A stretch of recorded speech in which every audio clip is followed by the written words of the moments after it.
Hey everybody, it's really nice to see you. Sorry I'm a little bit late today because my iPad that I look at while I'm like watching the chat and everything, and to make sure that I can answer people's questions, decided to update YouTube right as I was going live. So I was kind of trying to hurry it along, but anyway, so today, like seeing your chat is going to take a little tiny bit longer, um, but not very much longer. And I don't think there are many people today anyway. I realize, it's holiday week, so I was not expecting a bunch of people. So that's okay. Anyway, I just wanted to go over a few more things. Again, Romy here. This is the Lost Coast pattern for the 2022 Lace Lovers Club. And it's the second video. The first one, we went over some of the first charts in this and kind of over the um, construction of the entire shawl. So I wanted to start out by showing you there were three errors that I corrected in the original pattern. So I'm just gonna go over those first thing, and then I want to just go through every single stitch that's in this pattern. And so you can have them all in one place and you can kind of come back and check it out. And so otherwise, I'm going to be showing you the little spiral cable needle that came in your package, and then also how to place beads. So let me show my hands. Alrighty. So I corrected a couple of things. So this is just the first page here. Let me show you what I corrected. I corrected this little area up here. I had 50%, it's actually 10%. And then down here, the bead numbers, they are actually 202 and 282, and that is also corrected. And then most importantly, I messed up my abbreviation here. Everything is fine on the chart and everything is like the name of it is correct, but we're actually placing two stitches on the cable needle and holding to back. So in my kind of looking through how to notate it with the spiral cable needle, I just completely spaced that. Sorry about that. I hope I didn't mess you up. Anyway, so everything is corrected now, and you can download it in your account, and you'll have all the corrections there. Okie doke. So the first thing I want to do is just go over the key up here, and so we can just have everything all in one place. Um, so I'm just going to go through these and show you how to do each one. So we're starting here with the no stitch, and that is literally no stitch. So there's nothing there. It's only a placeholder. So obviously I cannot show you how to execute that, but if you see this in a chart, and it's going to show up a lot in this last chart here, that's just a placeholder so you can tell how everything is going to stack up. So let's start with the knit. Um, so just I know you all know how to knit, but we're just going to put it all in one place. Okay, so this is a continental knit. And um, so this pattern assumes that your right leg of your stitch is in front and your left leg is in back. Okay, so let's go into purl. So again, this pattern is going to assume that your right leg is in front and your left leg is in back. So to make sure that is the case, you're going to wrap your yarn across the top. And that's your purl. And again, right leg in front, left leg in back. If you are a combination knitter, then you're going to have to sort of adjust your motions for some of the stitches, some of the directional stitches in here. Okay, so the next one we have is a knit one through the back loop. So I'm going to do knit one through the back loop, purl one through the back loop, and then knit two together through the back loop. So this column right here. Okay, so we're doing knit one through the back loop, and then purl one through the back loop. You have your yarn in front here, and then you're going to go around the back and grab that back leg and then purl. So those twist your stitches. And then we have knit two together through the back loop. Okay, so that was that column. We're going to go on to the SK2P, the SK2P through the back loop, and a knit three together. So for these, usually I use the SK2P for the top of a motif because it makes a nice, it comes together really nicely and it looks really neat. For the SK2P through the back loop, I have found that for me, that looks better when I'm doing it in a long run of stitches. So I don't get the jaggies that I get when I do the SK2P in a line of stitches that are leading to the left. So that's why you're going to see that in the charts. Okay, so we have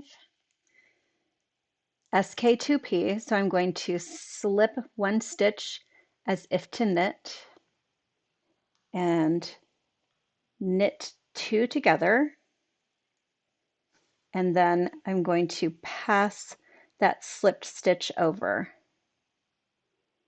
Okay, so SK2P through the back loop, a little bit different, but generally the same. You're going to slip one stitch as if to knit, and then knit two together through the back loop.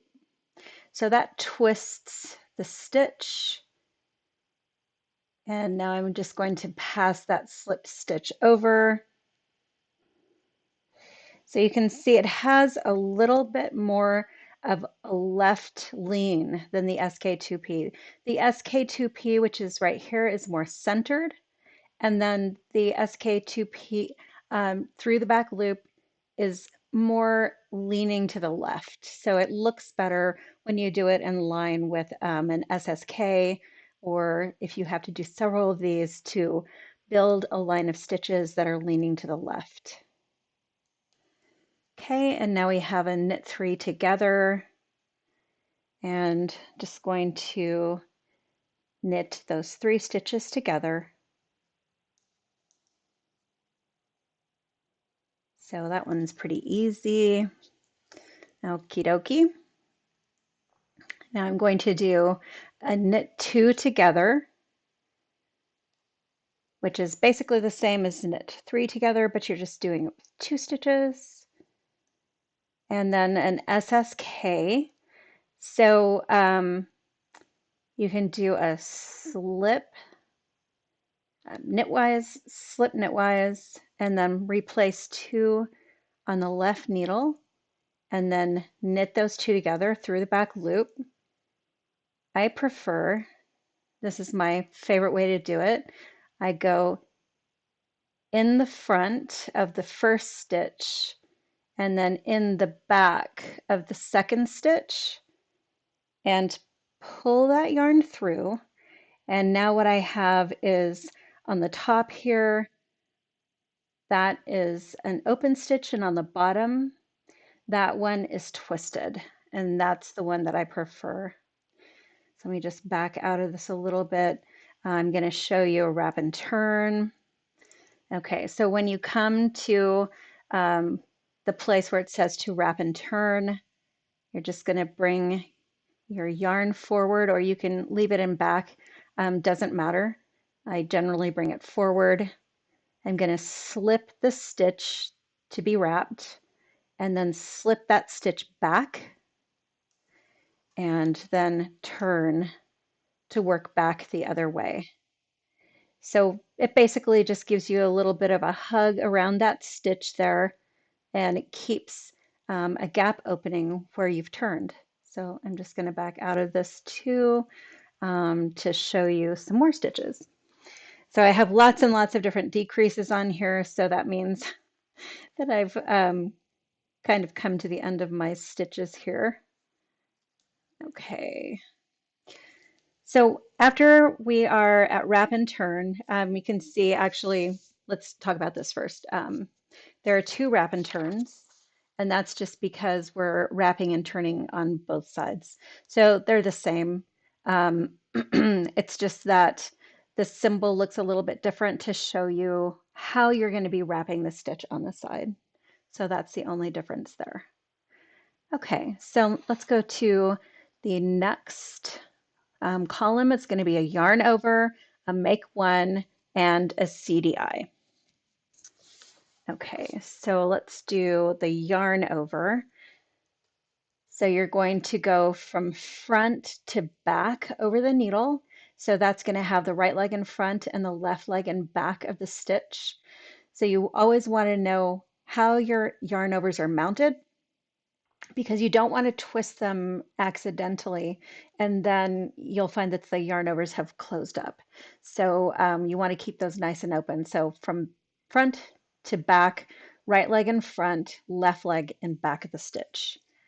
And now I'm going to knit one in between. That is not part of the yarn over. The yarn over is only this part that goes over the top of the needle here. So for just the M where I have a make one, I just always do my favorite make one. This is actually a make one left, but I don't specify, so you can use whichever you want. So I just picked up the bar in between stitches, and now I've put it on my left needle, but I keep my right needle in there, and I'm just going to work that stitch. So you want to make sure that it's twisted at the base here, because that's going to close up the hole. Okay, and then a CDI, that is a center double increase. You're going to do it all into one stitch. It's a 2-stitch increase. So knit one through the back loop, and without taking your stitch off the needle here, you're going to do a yarn over, and then you're going to knit one through the front of that stitch. So you have these 3 stitches coming out of the one stitch, and your origin stitch here, your original stitch, is going to be twisted. So this looks very centered. And there's a little twist here. It does not create a hole. Okay, and now let's go over to the CDD. And then I'm going to turn over and do the place bead. But I'm going to do the KFB first, and then I will turn over. Okay. So here we go with a CDD. So it's important that these 2 stitches get slipped together. So you're going to slip 2 stitches together. You want the second stitch on top of the first stitch, and they're slipped knitwise. Now going to knit 1 stitch and slip out past both of these slipped stitches over that 1 stitch. So you can tell that you have done it right when you see the middle stitch coming straight up here. You can see an unbroken line of stockinette straight up the middle there. And the other 2 stitches on the sides there are going to be below that. Okay, so that's a CDD. I'm going to show you KFB. So let me just my stitches were oriented incorrectly there for a sec. Okay, so for a KFB, a knit front and back. This is going to be within the actual shawl. So knit into the front, and without taking this original stitch off your needle, we're going to go into the back and knit another stitch. And that is your KFB. You can see it has a little bit of a purl bump there. That's the KFB. The stitch is going to be off to the left of the original stitch. Okay, so before I turn over, I am going to show you how to do the cable. I'm just going to take my CDD out so I have more stitches to work with. I just wanted to get this all in one place for you, and we'll talk about this a little bit more later. So this is a right cross cable, which means the stitches are going to go from right to left, and it's directional towards the right. So I'm going to take my little spiral cable needle here, and because I'm going to hold these two stitches to the back, I'm just going to put the needle around the back here and just slip those stitches on, and they're gonna just kind of hang out in the back, so you can see them just sort of hanging there. And I want to bring my yarn is going to be over the top here. They're hanging in the back, so I'm going to knit 3 stitches. And now I'm going to put these 2 stitches that were on my cable needle before, I'm going to put them back onto my working needle, on my left needle. You can see these just hanging out there now. And then I'm going to knit those 2. So that is your cable. So there aren't pearls around this or anything to make this stand out in my swatch, but in the actual shawl, it does stand out more because there's some garter stitch around it. And then there's some yarn overs too. Okay, so let's get to the end here, and I can show you placing beads. So I love to place beads with crochet hooks. It's the way that I learned first, and it's my go-to method. So that's generally what I do. So I'm going to show you how to do that. Then there are lots of other ways too. Sometimes I put my beads on a piece of Superfloss. I talk about that a lot, and I actually have a teeny tiny tutorial about it, or actually some mini class. Anyway, I'll show you that too. Okay, so for placing beads, these are all placed on the wrong side, and mostly you're going to purl it. On the bind off, you're going to knit the stitch after you place the bead. I'm just going to show you this purled. So I have my bead on my crochet hook. It's a little tiny crochet hook. I'm going to grab my stitch and take it off of my needle. And now my bead is going to get pushed down over the top of the legs. Now I'm going to replace that stitch on my needle and knit the stitch. And this places your bead over both legs, and it will stay exactly where you put it. You can see it on both the right and the wrong side. So let me show you Superfloss. I'm just going to go past my cable so I can show you my Superfloss method. Okay, so this is Superfloss. Superfloss has just a plain, just dental floss part of it. Then there's a fuzzy part here, and then you get to this stiffer part. So it's hard to see with all the light here, but this end here is stiff. So this is the end that we're going to place the bead with. the first thing I'm going to do, I actually, let me show you this. I travel with Superfloss a lot. So at the end, I will knot a bead on and then string beads on here. So however many I need, I'll just take with me on my Superfloss. And then when I'm ready, I'm just going to pull my bead up onto the fuzzy part, and it usually keeps it from like moving around too much, but I think these beads have a little bit of a bigger hole in them than usual. So, and it's basically the same type of concept. So you're going to take this stiff end and put it through your stitch and fold it in half around the stitch. And then your bead is going to go right onto that end as well. So see there are two thicknesses of Superfloss going through your bead. And now you can pull that off. That stitch is coming off of your left needle, and pull the bead back down over your stitch and back onto your left needle.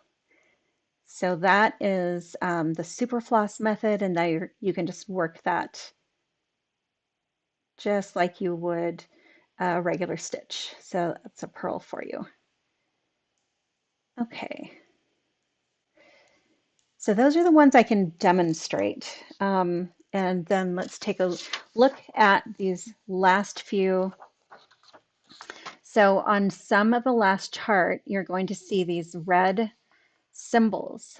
And because I didn't show the reverse side on the chart, these red symbols indicate where you'll be placing a bead on the wrong side. So when you see these on your chart row, on the next side, which is your wrong side, you're going to place a bead just like I just showed you. And I showed you the cable as well. So let's jump into the last chart here, which has lots of fun things happening. Okay, so for those of you who are wondering, my YouTube did finally update, and so I am watching. So if somebody has a question or anything in the chat, um, I can actually see it now, I hope. So sorry about that. Anyway, and so I had my browser open before, so I could make sure that I got anything. Alrighty. So there are lots of increases in this last chart. And as I was saying before, like on my last video, I like to increase organically within each of the motifs here. So you're going to see just the increases right in this area. Um, Lots of increases happening on row 9. There's there's a couple of increases on row 1 here. So you can see right here, there's an increase, I'm sorry, an increase on row 3, not on row 1. So you can see the increase here. And there is actually an increase on row 1 as well, but you can't really see it in the chart. But let me show you how you can tell that there is an increase. Okay, so this is row 23 of chart C, right up here. So we have 10 stitches across in that increase, or sorry, in that repeat, 10 stitches across. Let's take a look now at chart D, and we're just going to count across. So there's 1, 2, 3, 4, 5, 6, 7, 8, 9, 10, 11, 12. So you may be looking at this and thinking, oh my God, I don't have enough stitches, or the chart is wrong, or something like that. But no, The way that you can tell that there really is actually an increase is to take a look here. We have two increases without any corresponding decreases. So right in this row, we have all these SK2Ps. You can see on rows 1 and 3, there is no SK2P, but there are still increases. So those two yarn overs on 1 and the two yarn overs on 3 are both chart increases. Okay, so, and if you count this, if you need to figure out if you have enough stitches, and we talked a little bit about this before, we're going to count how many stitches each one of these symbols takes. So this is a no stitch, so that doesn't take any stitches. So there's 1, 2, 3, 4. Those knit stitches take 1 stitch each. The yarn over doesn't take any existing stitches. The center stitch does. So that's 5 stitches so far. We have another yarn over here, and that one also does not use an existing stitch. So there's 6, 7, 8, 9, 10. So that's how you can tell that you're doing okay. Everything's fine. Just counting the number of stitches that each symbol will use. Okay. So here you can see I use the SK2P in the middle. And over on the sides here, you can see that I used the SK2P TBL. So this right here is an unbroken line of left leading stitches. And so that is to keep that line nice and straight. So here we have some make ones, which we went over. Here is my place bead. It's red. So that's telling you you're going to place the bead on the opposite side. Okay. And here we have the cable. Okay, so the cable goes right up the center here, and it goes up the center every other row in this old shale section up here, or feather and fan. So you're going to be doing this, you're going to be doing a cable, and then your next right side row, you're going to be doing these decreases and increases of the feather and fan or old shale pattern. So these rows 29 through 32 are worked 3 times. If you have extra yarn and you'd like to make this longer, you can just keep working this more if you would like. So I just chose the 3 times. All right, so let's take, I'm just gonna grab my shawl here off the mannequin and just kind of take a look at what this looks like. So you can see right at this base here, this is where the cable starts. So right in the base here, it starts, and this right here is garter stitch in the bottom. So as we go up, you're going to see more stitches kind of come in from the left and right into that center column stitch. And that is from the feather and fan. You can't really tell that there are decreases in the middle unless you look really, really, really close. And even then, it's kind of difficult to see. But what you do get is this sort of feathery look to either side of that cable. So you're going to cable all the way up there, and you can see the beads are placed here at points.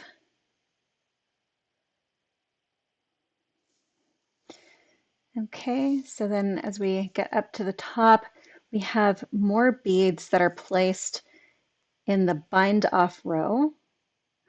So I'm going to show you the bind off row up here and how you would do that along the edge. Okay, so let's take a look here. On a lot of my patterns, you'll see that I work several stitches into yarn overs as I'm binding off. So you can do that in a bind off row, even though you're going to be working several knit stitches into each one of those yarn overs. You can do that. It won't come out because you're going to be binding them off immediately. So let me just get my my thing here. I'm just going to start in the middle of this row. So my stretchy bind off. So I'm just going to knit one stitch and then knit two together through the back loop. And then knit one stitch and replace those two on my left hand needle, knit two together through the back loop. Okay, so we're at a yarn over here, and I'm going to work two stitches into the yarn over while I'm binding off. So here's my first knit stitch, and I'm leaving my yarn over on my left needle. And now those two are going to go back onto my left needle, and I like to keep my needle in the stitches still in the back. And I'm going to work those two together through the back loop. And now I still have that yarn over on my left needle. I'm going to dip in here for another stitch. Now I can take it off because I only wanted two. And back they go. And I'm going to knit those two together through the back loop. Okay, so as we're going along here, some of these have beads placed. So let me grab a bead. So when you come to a bead being placed, you are just going to put that bead on your stitch before you work it, and then knit your beaded stitch. Replace those two stitches on your left needle and knit two together through the back loop. So you can see here, that's what it looks like with that yarn over. I'll just make another yarn over here. If you have forgotten a yarn over, you can just pull up that bar in between stitches and put it up on your left needle and you have another yarn over. So let's do that one. We'll bind that one off. Oops, that slipped off. So there's my next yarn over. And you can get going pretty fast on this. I definitely recommend making sure that you're getting the beads in the right place, all centered, because when you go to block this, it's going to make a difference. So I'm just going to go to the end here. We can take a look. Okay. And if anyone has any questions or anything, please let me know. And if you feel shy or you just don't want to chat the chat section, you can also just ask me. You can write to me or ask it in the Ravelry forum or on Facebook. Okay, so this is what it looks like. I have all of my stuff around here. Okay, that's what it's going to look like before it's blocked out. So most of the magic along a bind off for lace happens when you block it. So it's going to look pretty unprepossessing at this point in time. just kind of blah. But once you start to block it, it's going to look amazing. So next time I will talk a little bit more about the blocking, but I know that there are some of you who are super fast and are almost finished with this. So I do have a little tiny blocking tutorial in the pattern, but just as a reminder. So I like to use flexible blocking wires. But I realize not everybody has them. And I've had lots and lots of people test knit for me, and they don't use flexible blocking wires. So if you don't have any or if you don't want any, no big deal at all. I just find it easier to be able to position everything in an arc and then pin out. So the way that I did this was that I put my flexible blocking wire along the edge through each of these center tips, and then I pinned that out into an arc so I could get that nice circular look to it. And after that, I went back and I pinned out each one of the beaded points. Once those were all pinned out, then I took my blocking wire out and then I just let it dry along the edge here. So one other thing, um, I know it's really tempting to like block edges and corners and stuff into your shawl because of the different type of shaping in lace. But the really cool thing about lace is how malleable it is and how easy it is to pull it out and put it into shape.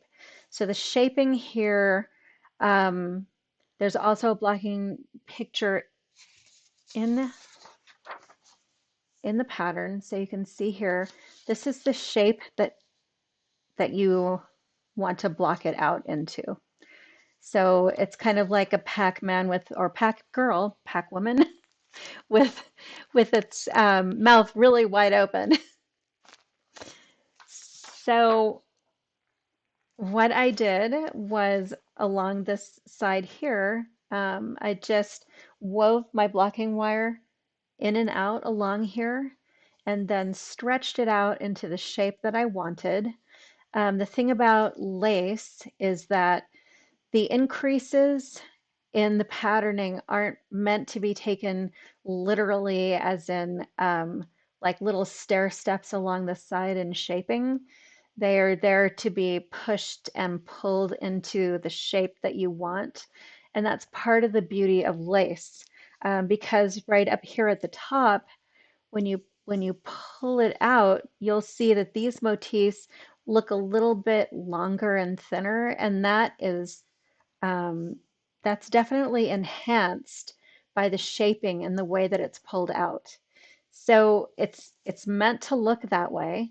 So the large amount of decreases along here adds to that sort of narrowing of the motif as it goes into the top. So again, if you block it out into the shape, you'll get the results that I showed in my picture, um,